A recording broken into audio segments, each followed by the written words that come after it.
आमच्या आदिवासी बांधवांना फसवण्यात आलं, आमच्या अल्पसंख्याक बांधवांना सुद्धा भडकवण्यात आलं।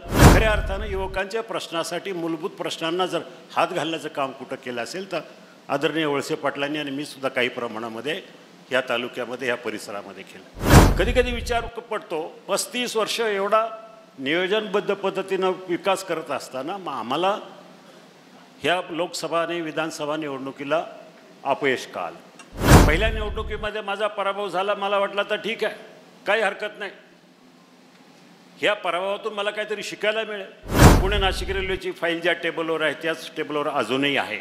आमदार साहेबांचं काही नुकसान नाही झालं, त्यांना पुन्हा एकदा आमदारकी मिळाली, 8व्यांदा ते आमदार झाले, पण नुकसान झालं आपल्या मतदारसंघाचं। ही निवडणूक विधानसभेची नाही आहे, ही निवडणूक लोकसभेची नाही आहे, ही निवडणूक उपस्थित असलेल्या माझ्या सगळ्या कार्यकर्त्यांची, युवकांची, युवतींची निवडणूक आहे। आणि आज आम्ही दोघेही झटलो आहे की काही करून ह्या मतदारसंघातले सगळ्या जागा, जिल्हा परिषदेच्या सगळ्या जागा, पंचायत समितीच्या आणि सगळ्या जागा मंचर नगर पंचायतीच्या आपल्याला निवडून आणायच्या आणि त्या मोठ्या फरकानं निवडून आणायच्या। त्यासाठी तुम्हाला, आम्हाला सगळ्यांना सज्ज राहायचं, एवढंच या ठिकाणी सांगतो आणि थांबतो। धन्यवाद। पंचायत समिती, जिल्हा परिषद, नगरपंचायती, नगरपालिका ह्या निवडणुका होऊ घातलेल्या आहेत। ह्या सगळ्या निवडणुकीच्या पार्श्वभूमीवर आदरणीय वळसे पाटील असेल, मी असेल आणि तालुक्यातले काही पदाधिकारी, आम्ही एक दिवस बसून ठरवलं, निवडणुका होतील तेव्हा होतील, आपण संपूर्ण तालुक्यातल्या पंचायत समिती गणामध्ये गाव टू गाव फिरायचं, लोकांच्या गावभेटी घ्यायच्या। त्याप्रमाणे गेल्या 10-12 दिवसापासून आम्ही सुरुवात केली। पेठ घोडेगाव मतदारसंघ झाला, निरगुडसर पारगाव मतदारसंघ झाला, कळंब चांडोई मतदारसंघही झाला आणि जवळजवळ बाकीच्या 39 गावामधला दुसरा रांजणगाव गट झाला।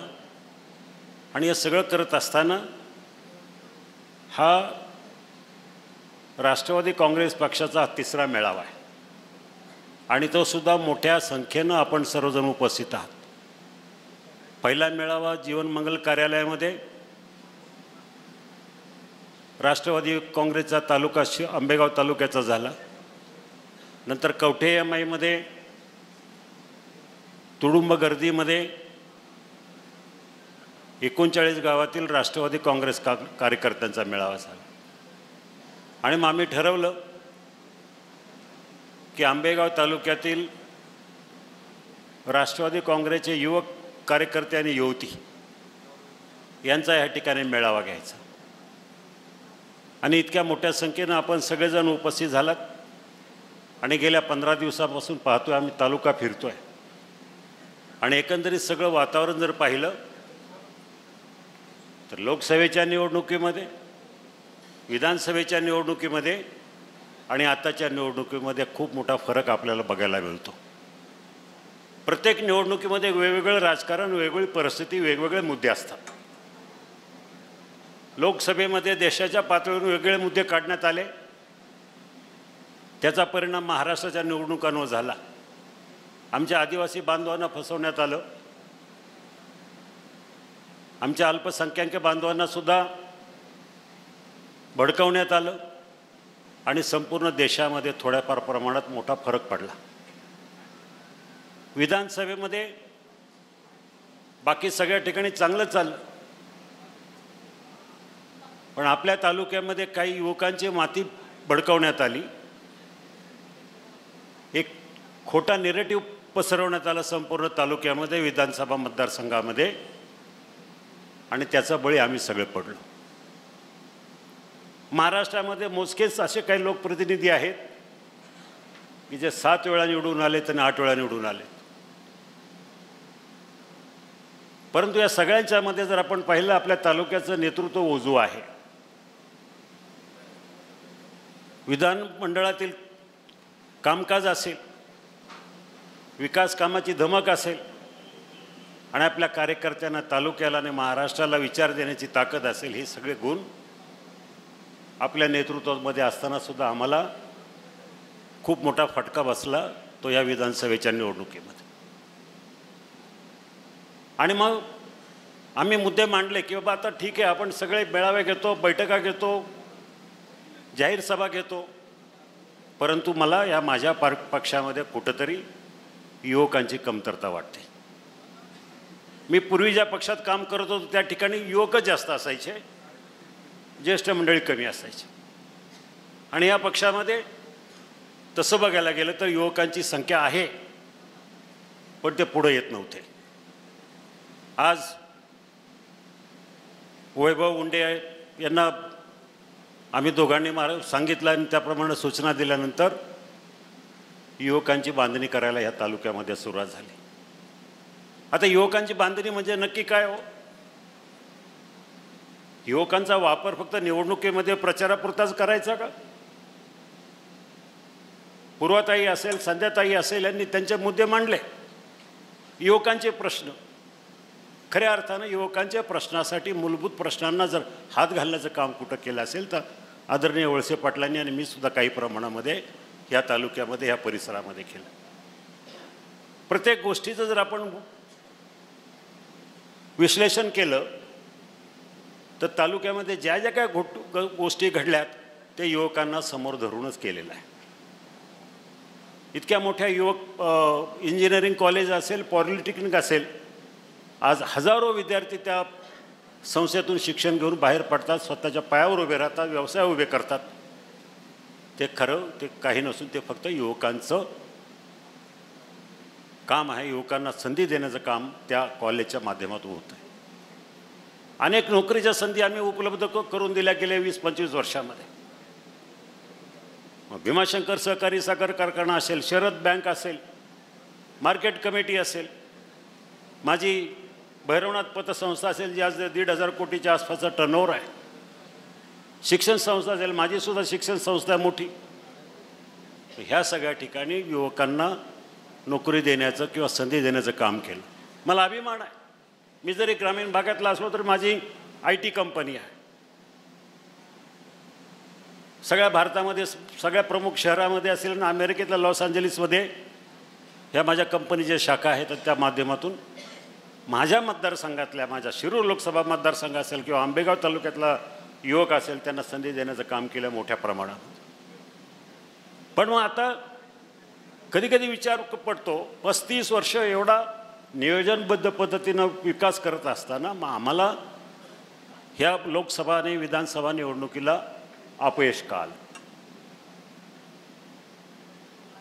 आम्ही सगळे म्हणतो, भाषणामध्ये मी सगळ्यांची भाषणं बारकाईने ऐकत होतो, साहेबांची स्तुती आपण सगळेजण करतो, पण नक्की ह्या निवडणुकीमध्ये काय झालं? तुम्हाला सगळ्यांना माहिती आहे, विकास पुरुष आहे, भाग्यविधाते आहे, सगळं आहे.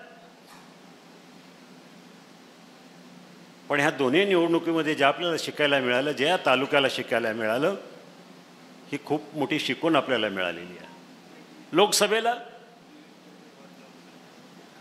पहिल्या निवडणुकीमध्ये माझा पराभव झाला. मला वाटलं तर ठीक आहे, काही हरकत नाही, ह्या पराभवातून मला काहीतरी शिकायला मिळेल. मी अजून लोकांमध्ये जायला लागलो. मतदारसंघ खूप मोठा आहे माझा, अगदी कात्रजपासून तर ब्राह्मणवाडा ओतूरच्या पुढं एवढा मोठा विस्तीर्ण मतदारसंघ. त्या मतदारसंघाचं क्षेत्रफळ जवळजवळ 5-5.5 हजार स्क्वेअर किलोमीटर आहे. आणि त्या मतदारसंघातल्या प्रत्येक वाड्या वस्त्यावर गेले 25-30 वर्षे प्रवास करतोय, पायी पायी फिरलो, कुठं वाडी वस्ती गेली, कुठं पाडा सोडला नाही. पण ह्यावेळेला चित्र वेगळं होतं. 5 वर्ष काम केल्यानंतर मोठ्या प्रमाणात निधी आणला एकनाथ शिंदे साहेबांच्या माध्यमातून. जवळजवळ 1000 कोटी रुपयाचा निधी फक्त 2 वर्षामध्ये मला या शिरूर लोकसभा मतदारसंघासाठी मिळाला. पण एवढं सगळं करूनही कुठेतरी खोटा फेक नेरेटिव्ह पसरवल्यामुळं पराभव झाला. त्याचं नुकसान माझं नाही झालं. मी माझ्या परीने, माझ्या संस्थेत, माझ्या कंपनी, पक्ष आहे, पक्षाचं काम करतो, सगळ्या गोष्टी करतो, पण नुकसान झालं मतदारसंघाचं. गेले 15 वर्षापासून मी जी पुणे नाशिक रेल्वे हा माझा प्रकल्प मी स्वतः समजत होतो, 15 वर्ष त्याचा पाठपुरावा केला, तो शेवटपर्यंत आणला. आणि ऐन वेळेला जेव्हा माझी मंजुरी मिळायची त्यावेळेला माझा पराभव झाला. आजही दुर्दैवानं पुणे नाशिक रेल्वेची फाईल ज्या टेबलवर आहे त्याच टेबलवर अजूनही आहे. जेव्हा मी होतो तेव्हा तशीच फाईल त्याच टेबलवर आहे. कदाचित ह्यापुढं हा प्रकल्प होईलच असं मला वाटत नाही, कारण तिथं तो प्रकल्पाचा पाठपुरावा करणारे लोक नाही आहेत. आमदार साहेबांचं काय नुकसान नाही झालं. त्यांना पुन्हा एकदा आमदारकी मिळाली, 8व्यांदा ते आमदार झाले, पण नुकसान झालं आपल्या मतदारसंघाचं. फक्त 1523 मताची आघाडी देऊन आपण त्यांना निवडून आणलं. त्याचा परिणाम असा झाला की आपल्याला कुठल्या तोंडानं आम्ही मंत्रिपद मागायचं की आमच्या तालुक्याला मंत्रिपद द्या. आणि दुर्दैवानं आमच्या तालुक्याचं मंत्रिपद हुकलं. आपल्या तालुक्याचा मोठ्या प्रमाणात विकास जो होणार होता तो विकास तर होतोच आहे. आजसुद्धा ते जरी मंत्री नसले तरी आम्हाला विकास कामाला कुठं निधी पडत नाही तालुक्याला. परंतु मंत्रिपद असल्यानंतर ज्या गोष्टी आपल्याला करता येतात, उदाहरणार्थ उच्च तंत्र शिक्षण मंत्री असताना आंबेगाव तालुक्याला इंजिनिअरिंग कॉलेज मिळालं. वैद्यकीय शिक्षण मंत्री असताना त्यांनी पाया घातला आणि सांगितलं की आपल्या तालुक्यामध्ये रुरल हॉस्पिटल झालं पाहिजे, मोठ्या प्रमाणात भव्य हॉस्पिटल या ठिकाणी उभं राहतं.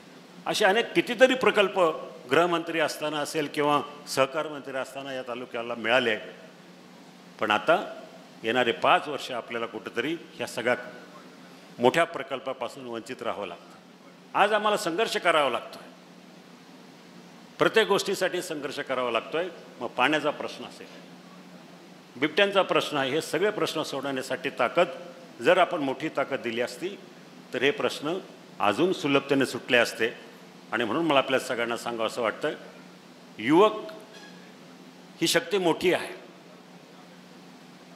तुम्ही सगळ्यांनी पेटून उठलं पाहिजे की आता आम्हाला फक्त निवडणुका नाही तर संघटना आणि संघटनेच्या माध्यमातून हा पक्ष जर मोठा झाला तर त्याचा फायदा माझ्या या युवकांना होईल.